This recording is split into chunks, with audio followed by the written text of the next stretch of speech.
was for. Oh, I have the original document. But I want to interview you on this document, okay, because this is the one we're going to go in with a notice of mistrial. Okay. We're going to take this in, a notice of mistrial and a notice of federal RICO lawsuit. Okay. And the Court of Common Pleas will be a defendant in this RICO lawsuit. Okay. Right. And all similarly situated Philadelphia County victims of the deliberate legal malpractice of corrupt judges in the Court of Common Pleas to aid and abet the Kidnap For Profit schemes of City of Philadelphia DHS and its contractors. I believe that was the motion that I got called about the day before the trial. Okay. I mean, the day before the actual date. Okay, motions hearing. 9-6. That's when they tried to revoke my bail. And they consolidated all the cases. What? Did you get to hear the argument for the reason to revoke bail? Yes, their argument was I was harassing my kids. And I had moved across the street from where they lived at. Judge Cunningham basically told them, one, they couldn't tell me where I could live at. Two, they needed to show proof that there was a stay-away order, which they couldn't produce. Also, Judge Cunningham gave a fair ruling on that. Yes, he did. Fair ruling. Okay. Trial 127. They originally set it for pre-trial conference at 127, but look what came in. Our notice came in on the 20th. Remember that? And that's when things started to happen. They started continuing. They said the judge didn't show up. He didn't show up. Court not sitting today, but orders started coming out of there. Well, no, on this one, 120, that's when we went in and basically Gary Server, when I had my witnesses, they said, well, we need the transcripts. That's when he first asked for the transcripts. So they continued it because he wanted the transcripts.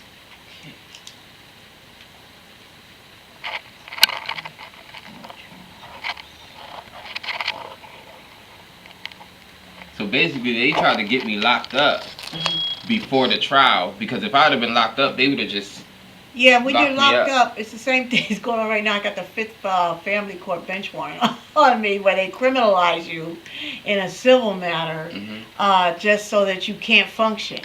You can't speak for yourself, you can't represent yourself, and you're even more vulnerable to the predators. You know, they assigned a plethora of all these people that are supposed to be on my attorneys, my attorney, represent me. It's like they don't even answer your calls, you know, so it's to act as a goalie to obstruct anything of truth that you would get, facts and evidence that you would get to the judge's ear. Okay. Status conference. Okay. These we don't have to question. Status. For the back motions here. Oh, this is here's when a motion here. This is when we filed the motion. The status. Notice. Notice legal malpractice. Okay. Then we got 321. Here comes Ms. B.B. Kivitz-Holtzman with a motion. She actually filed the motion on 3/6. Yes, and it says that 2014. Yep. But she wasn't served with it. In my conversation with her, she said that the attorney Gary Sanford Server was served with a certified copy of the motion, and get a copy from him. We can't get anything from Gary Sanford Server. We can't come pick up the client matter file. We can't copy anything.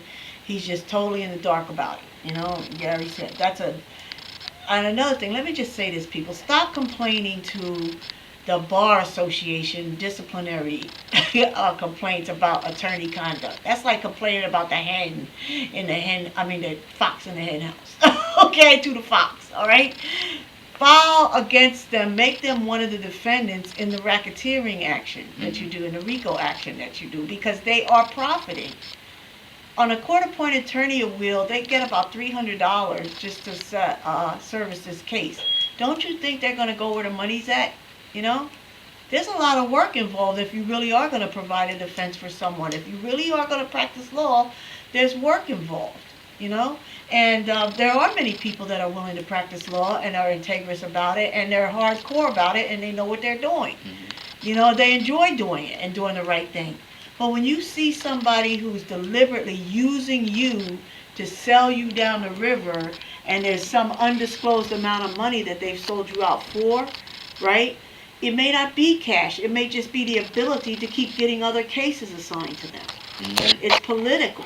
You understand? Many of these little low-level attorneys, I call them, they need, their bread and butter rests on whether or not they're allowed to work in this town. And if a judge blackballs you, that's it. You can't work here, you know? So, you can't expect everybody to be resourceful and integrous and reinvent themselves and just do the right thing because it's the right thing to do.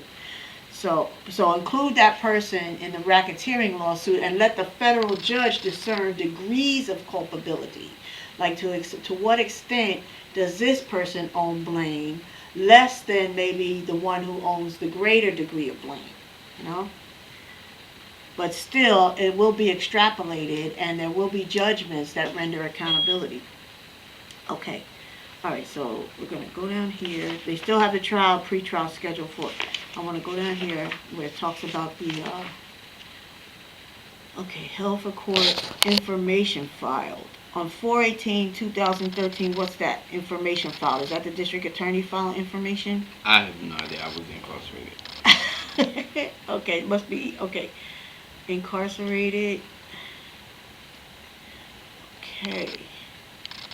So when they say information filed, if it wasn't you filing it, it's required that a probable cause statement, what, our batteries going down? Okay, real quick. A probable cause statement is needed by the district attorney. They have to say what you have in evidence in your investigation, in your verification, your claimant making the false claims and how you investigate it and why there is probable cause for bringing these charges, all right? Hearing notice, okay? Let's go. Defendant failed to retain counsel. Counsel to be appointed. Real quick, say what happened. Well, what happened is I was incarcerated, yeah, so I couldn't get counsel. But look how the docket reflects defendant failed to retain counsel. That's a negative judgment of him in the plaintiff. Okay, what happened is I did actually have a lawyer. He came, pushed the court date back, got a power of attorney of my account, took $2,200 out of my account, and just didn't show up. Yep.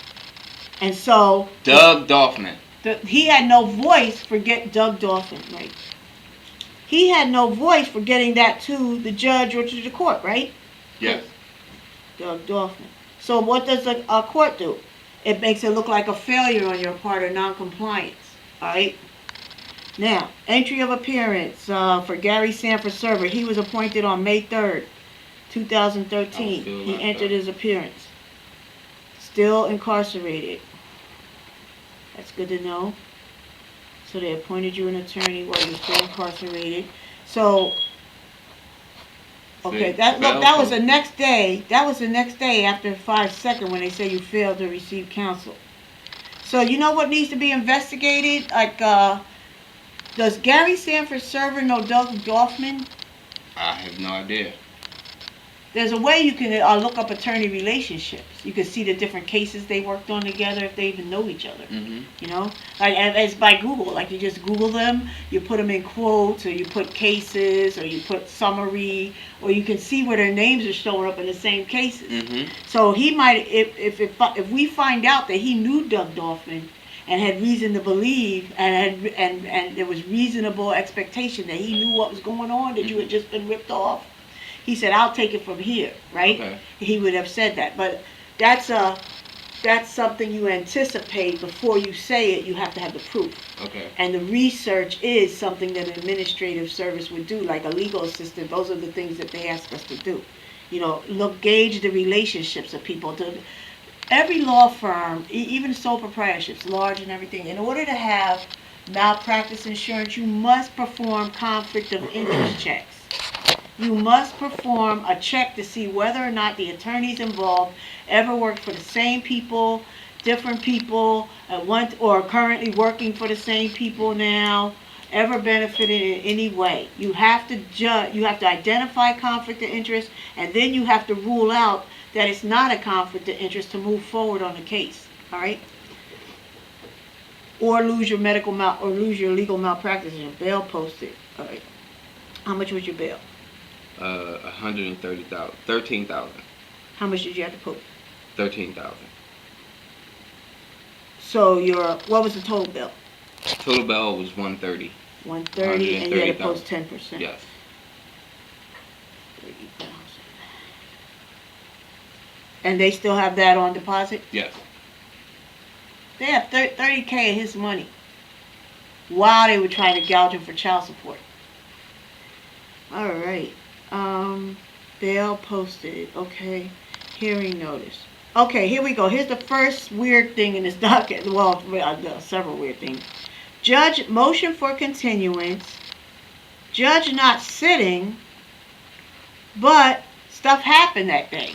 Defense request to consider offer. Discovery and offer passed at bar of court.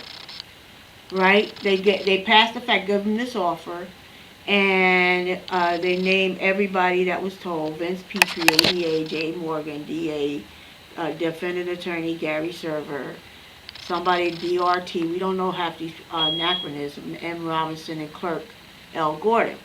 Faruq, what was the offer? The offer was 20 years for everything. 5 years consecutively for each docket. And that was it. That was the offer. 20 years, 5 dockets.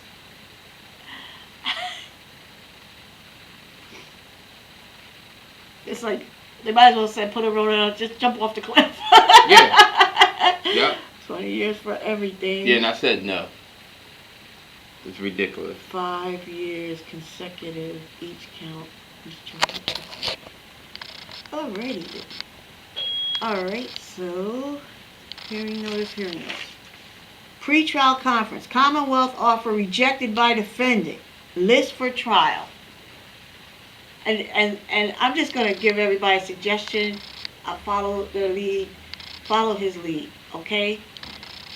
Don't ever confess to something that's going to destroy your life because you confess to it, especially if it's a false allegation. Yeah, it was. It was 20 years and then 5 years probation. Because it was 5 dockets. So it was 5 years each docket. And they wanted 20 years out of my life and then 5 years of that being on probation. And I'm like, no. Who makes money for involuntary servitude? The prison system. The contractors. Now they get his labor, everything, they get his body, and they get the bill incessantly for 20 years while he's publicly defamed. And his children are injured to the point of parent alienation, shame, and the indignity of it all. Okay. Demand your rights to due process. Demand your right. Find out what the rules of criminal procedure are and demand your right to it, and actually challenge these court-appointed attorneys as to whether or not they are representing you. I have an attorney questionnaire. My son gave it to me. It's really great questions you can ask your attorney in writing and show a copy to the judge about competency. Are you even competent to represent me? Mm-hmm. What do you plan to do? When do you plan to do it? What is your litigation plan strategy? You know, can I please come by and pick up copies of things? You know, can I please if you can't carry them with you, give me copies of things. You can email them to me. All right? Everybody's functioning by email today. All right, date given is early as possible. But that doesn't mean it's okay to serve subpoenas without signature. All right? I say that for the City of Philadelphia DHS, who sends fraud subpoenas halfway not filled out, no control numbers by email. And then they go in and commit perjury to the court and say they didn't show up on a subpoena that we duty served. They're not serving them. You know. All right. Smart room offer sheet ordered, sealed after defendant rejected the offer.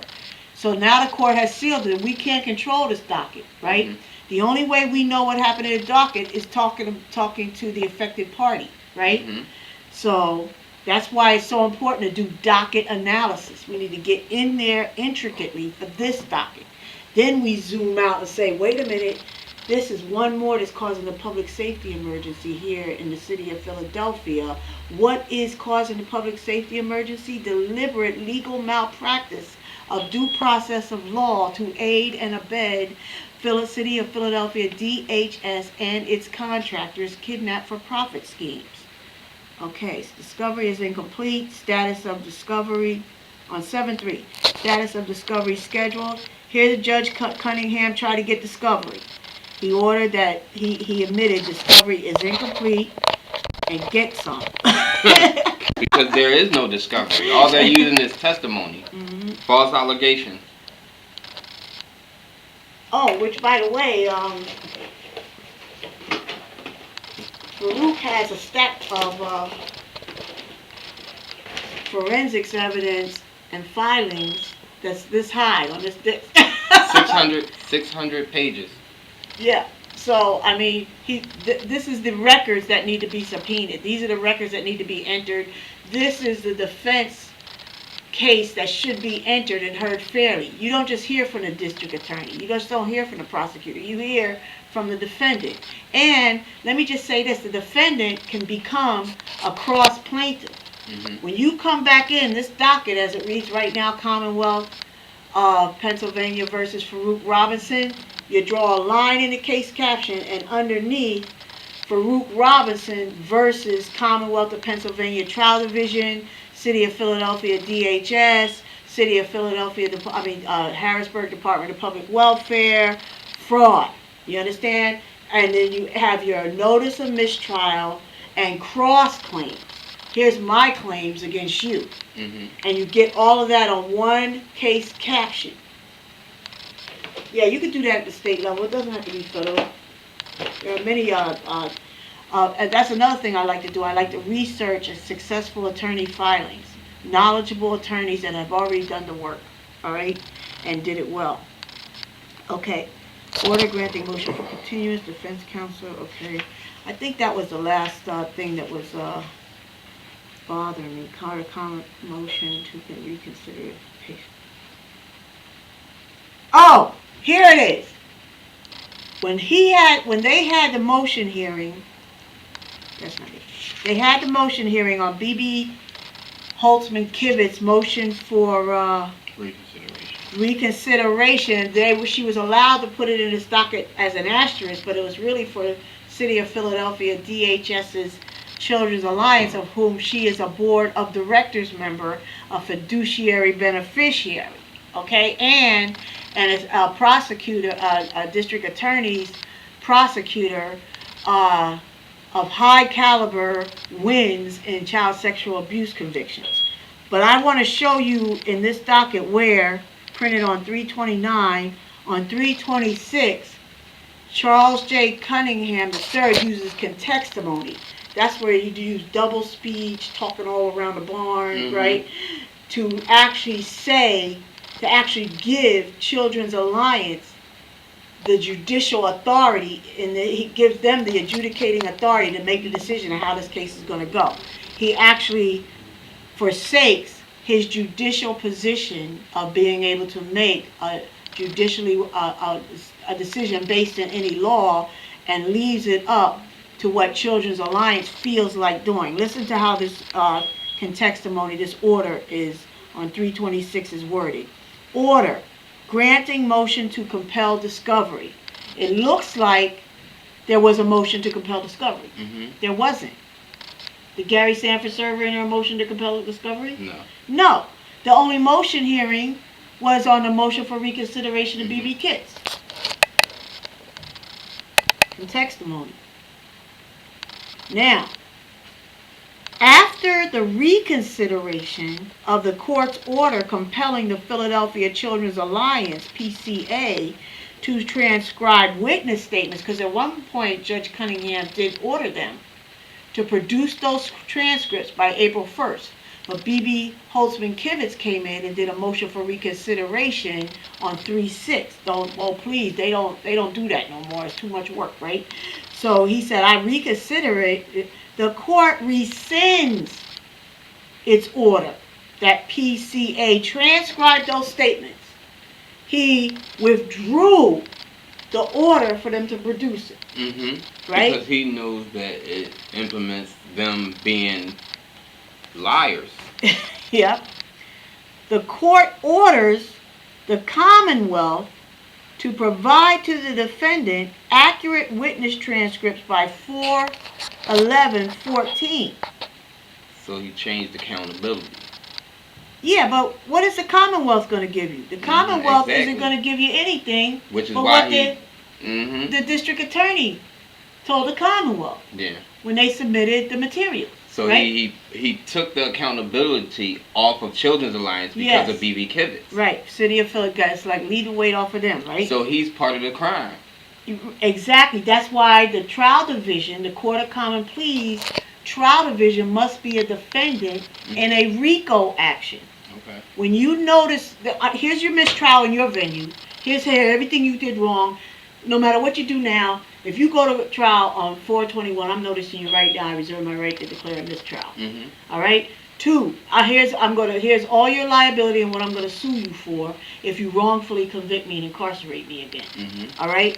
And 3. Here's my notice of federal action, personal injury, damages, cause, fraud, theft, and causes of action, proximate cause as a direct result of your racketeering, being a racketeering influence corrupt organization.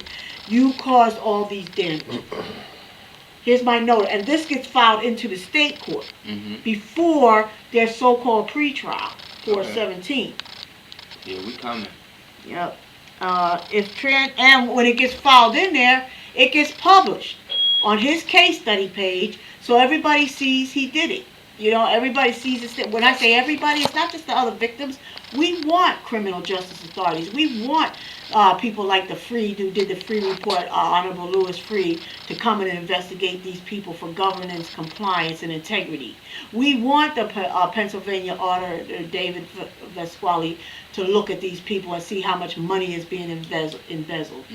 We want this. Okay, so we want to leave it publicly posted, and this is why they come after the Philadelphia Family Court will criminalize someone by bench warrants to try to remove them if they see that they're bringing light to the cancer, actually exposing who's doing this. All right, so Honorable Cunningham. Okay, so this is what he says. Get this. He says, I'm ordering he just ordered, the court orders the Commonwealth to provide the defendant accurate witness transcripts. He said, now that's a court order, right? But then he says, if transcripts are not provided, so it's okay for them to be in contempt of a court order, right? It's okay. It's like they can just do what they want to do. Those witnesses may not be called to testify. So by contextimony, he just said you're being denied your witnesses and your discovery. How are you going to order anybody to do anything and then say, well, if you don't do it, then those witnesses just don't got to be here? He left the door wide open for a wrongful conviction. He's invited them in to everybody to have a piece of him. Predatory style. Okay, we better close this up. Don't forget, everybody, the U.S. Congressional Educational Panel, we're taking a funding proposal, all states, chapters, community meeting places, brick and mortar and virtual, a funding proposal. The U.S. Department of Justice gives grant money to people that aren't even, that are sole proprietorships, not necessarily nonprofits, for anybody who helps crime victims fill out their forms.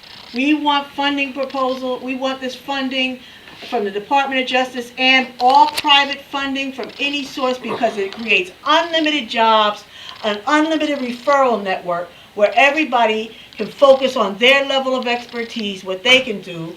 Faruq has an amazing I'm an administrator, of course. Faruq has an amazing Brothers Making a Difference team builder, and we can all save our contribution. Team builder is for housing and education and housing. I published some videos where he's speaking to Jason Dawkins' grandfather about the at the Jason Dawkins Team Dawkins event, about how it's different. We just don't put people in houses and leave them. We actually train them. And Brothers Making a Difference give opportunities, not just jobs, but gives people opportunities to have proper housing, and that is for their families, and that is just one less false allegation that DHS can use to take our children. And by the way, when somebody says you don't have proper housing, CPS, there's money at CPS to get you proper housing. All right, so the fraud comes in when they don't do that. Oh, Faruq, I forgot to give you my thank you card for your package. All right, so we're going to DC April 10th.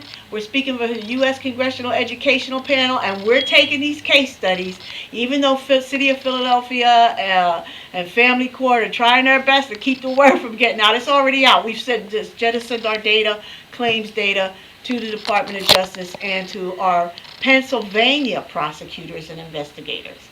God bless everyone. This is Roxanne Grinage and Faruq Robinson.